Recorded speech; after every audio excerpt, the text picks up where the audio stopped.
There is something nobody tells you about the person who went silent. They are not at peace. Right now, and I mean right now, tonight, while you are watching this, there is a version of that person lying somewhere in the dark, staring at a ceiling and running a loop in their head that they cannot stop. A loop about you. A loop about what they did. A loop about what they threw away. And the terrifying thing, the thing they will never say out loud to anyone, is that they know exactly what they did. They know. And the knowing is destroying them in ways you have never been allowed to see. I want to take you inside that. Not the version they perform for the world. Not the fine, the busy, the moved-on version. The real one. The one that only happens at 3 in the morning when there is no one left to impress, and the walls they have built so carefully around themselves start to crack. Because understanding this, truly understanding this, changes everything. It changes how you see what happened. It changes how you carry it. And if you pay close attention, it might change how you see the parts of yourself that got tangled up in loving someone like this. Stay with me. This goes deep.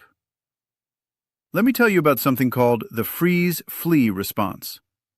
You have heard of fight or flight, but there is a third reaction that almost nobody talks about, and it is the one that explains every cold shoulder, every disappearing act, every pulled-away hand from someone who seemed to love you and then vanished anyway. When a nervous system has been wired in childhood to associate closeness with danger, not physical danger but emotional danger, the danger of being seen and then rejected, of needing someone and being punished for it, of loving and then losing, that nervous system does not distinguish between a threat and a tender moment. It registers both as the same signal. A hug that goes a second too long, a conversation that gets a little too real, a look that says, "I see you more deeply than anyone has seen you before." To a nervous system that was trained early that love is a setup, all of those things read as red alert. And the automatic, unconscious, non-negotiable response is either freeze or flee. They freeze. They go cold. They say nothing when they should say everything. They stand completely still in front of your pain and you watch them and you think, this person feels nothing. This person is stone. Or they flee. They create distance. They manufacture conflict. They find a reason to pull back just when things were getting real, just when the thing between you was becoming something that actually mattered, just when they had let a little more of themselves be seen than they are comfortable with. This is not manipulation. It is not cruelty. It is a nervous system doing exactly what it was trained to do decades before you ever walked into their life. The program runs, and they are not even fully aware of it. But here is what happens after the freeze. Here is what happens after the flee. Here is the part that changes everything. The night comes. And the night is where the armor stops working. During the day, they can keep moving. They can stay busy, stay distracted, stay inside the performance of fine. But somewhere around 2, 3 in the morning, the performance runs out of fuel. The distraction stops working, the body gets still, and the mind goes back. It always goes back. Back to the moment your face changed when you realized they were pulling away again. Back to the specific second you understood what was happening. Back to the exact look you had when you stopped reaching for them because you finally understood the reaching was not going to be met. They see that image with a clarity that is almost clinical. Like a photograph burned behind their eyes, and something happens in their body when they see it. Not guilt exactly, not grief exactly.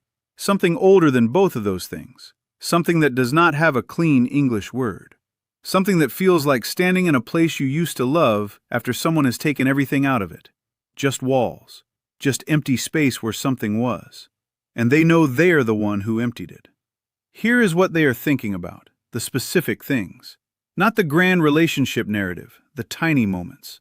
The details only you would know. They are thinking about the way you checked in on them on a day they were quiet. A day they were struggling and told nobody, not even close to admitting it out loud. And you saw it anyway. You said something small, the right small thing. Not a big dramatic gesture, just a message, just a sentence that said, "I see you. I am here. You do not have to say anything back." And they did not respond the way they should have. They went colder. Because that is what kindness does to someone whose nervous system believes kindness is the calm before the storm. It triggers the alarm. They are thinking about the way you remembered something you should not have had to remember. A detail they mentioned once, weeks before, something small that most people would have let go in the current of normal conversation. And you kept it, and you brought it back. And in that moment, they felt something they have not felt in a very long time, which is the sensation of being truly known. And that sensation, for most people, is warmth. For an avoidant, it is vertigo. It is standing at the edge of something with no bottom and feeling the pull of gravity. They ran from vertigo. They ran from you. They are thinking about that right now. There is a specific category of pain that the person who fled an empath carries, and it is unlike anything else. Because empaths are not like other people they have hurt before. With other people, with people who matched their avoidance, who played games, who gave them emotional distance in return, walking away felt survivable. It felt like something you could pack up and leave behind, a clean break. The story of two people who were not right for each other, but with you, with someone who showed up with their full heart, who was patient beyond what was reasonable, who stayed present through the moments that should have driven anyone away, who loved them in a language they had never been loved in before. Walking away from that does not feel clean. It does not pack up. It follows them. Because somewhere in the part of themselves they keep most hidden, they know the truth. They know you were not the problem. They know your love was not the problem. They know the problem is something so old, so deeply embedded in the architecture of who they are, that it predates you by 20, 30, 40 years. They know they brought their childhood into your relationship and they let it make the decisions. And they sat there and watched you absorb the damage from something that had nothing to do with you. And then they let you believe it might have been your fault. That is what they cannot sit comfortably with at 3 in the morning. Not just that they hurt you, that they may have hurt you in a way that made you question yourself.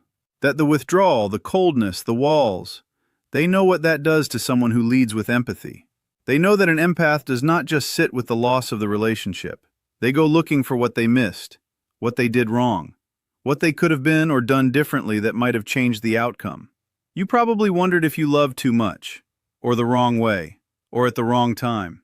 You probably went back through moments looking for the evidence that this was partly your fault, that something you did, said, needed, or were made them close themselves off.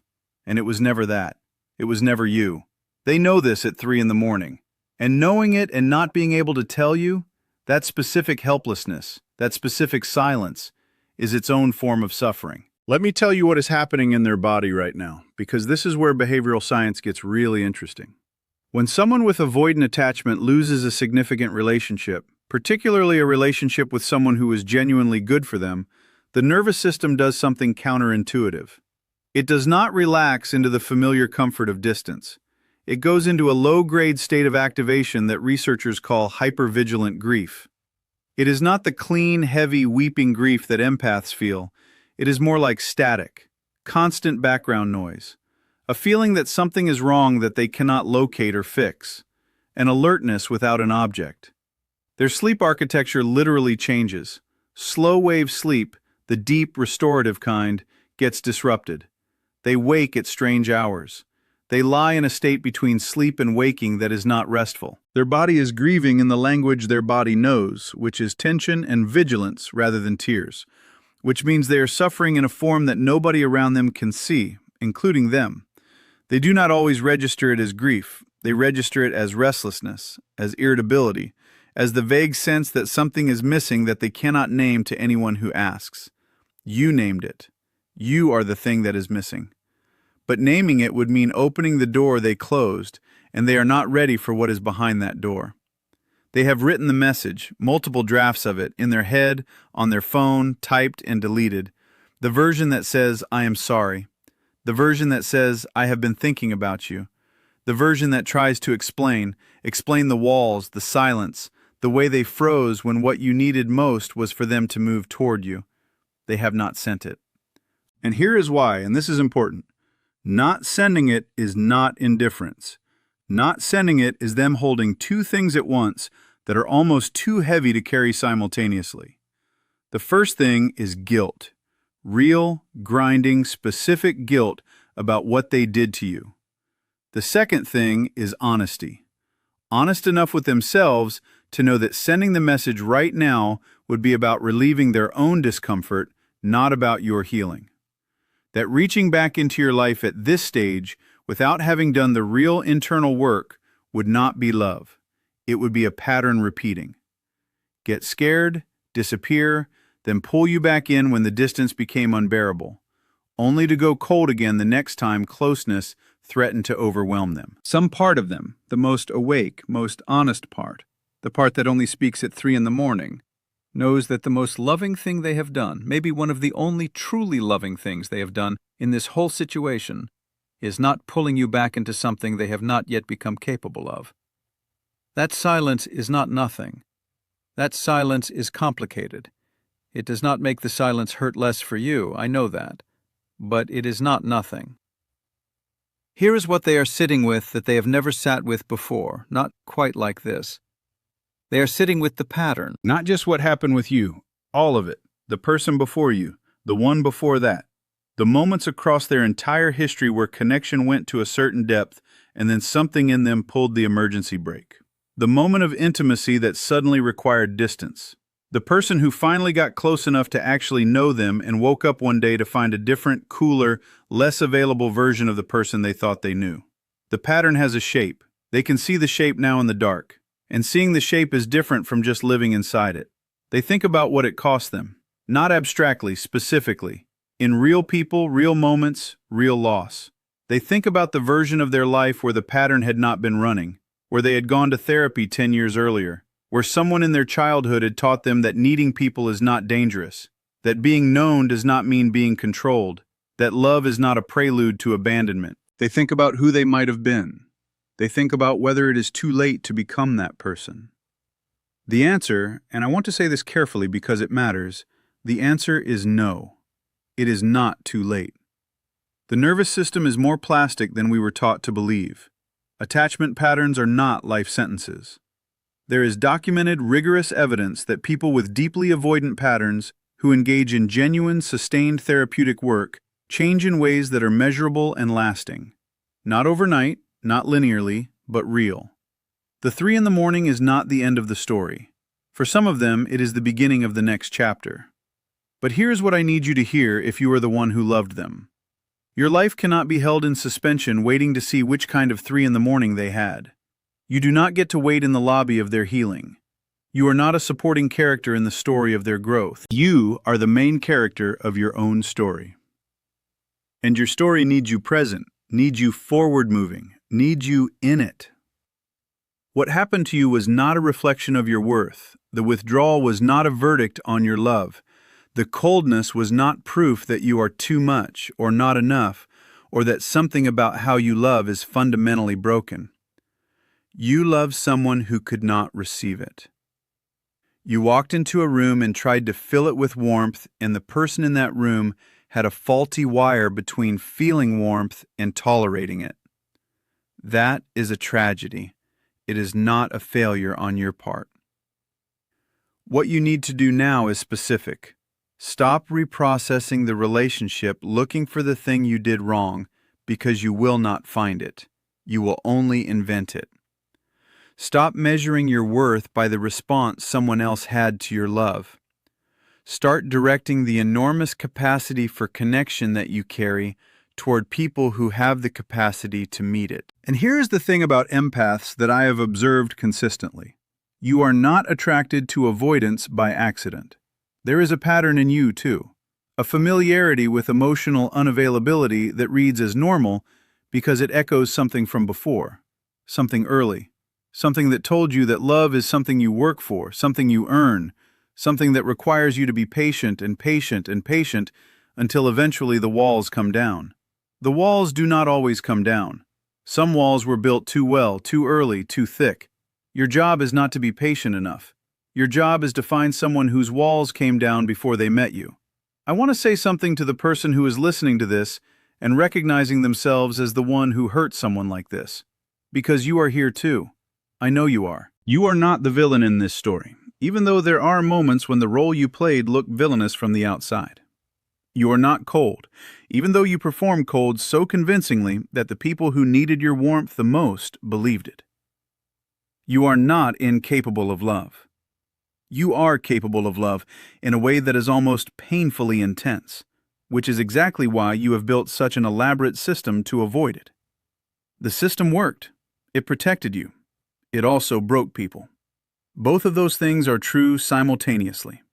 And the moment you can hold both without collapsing into self-pity or exploding into shame, the moment you can look at the pattern clearly and say, this is what I do, this is why I do it, this is what it costs, that is the moment something actually becomes possible. You are not broken.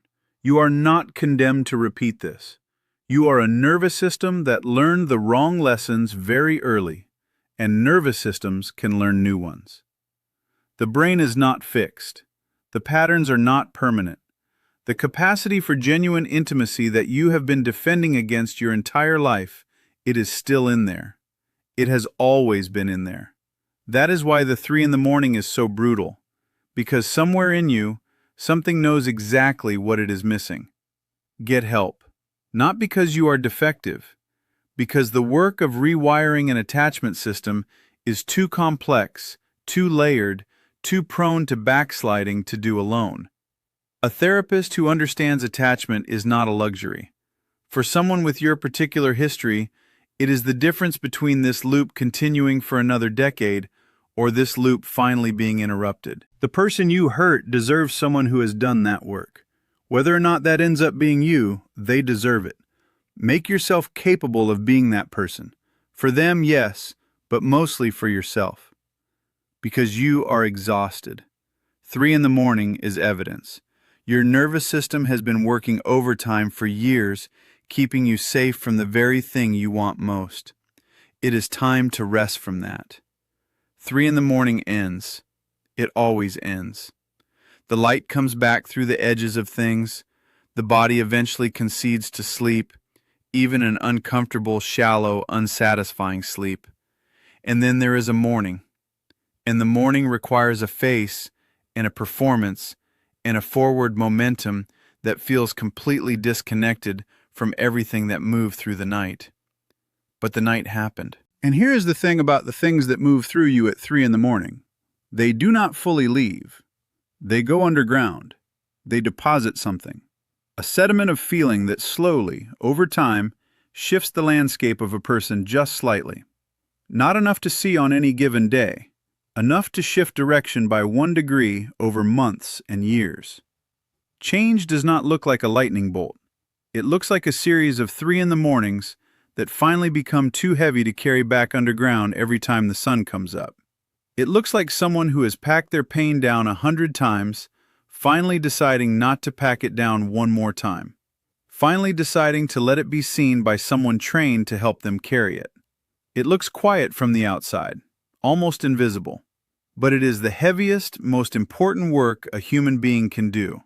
And somewhere out there, someone who hurt you is maybe, just maybe, at the beginning of it. You do not need them to be. You do not need their growth in order to heal. Your healing is entirely, unconditionally yours, not dependent on them, not linked to them, not waiting for them. But if this reached you in a place that felt true, if something in this moved in you the way the truest things do, then you already know something important about yourself. You know that you are the kind of person who wants to understand, who wants to see below the surface, who refuses to accept the simple story when the real story is more complicated and more human and more worth knowing. That is not a small thing. That is actually everything.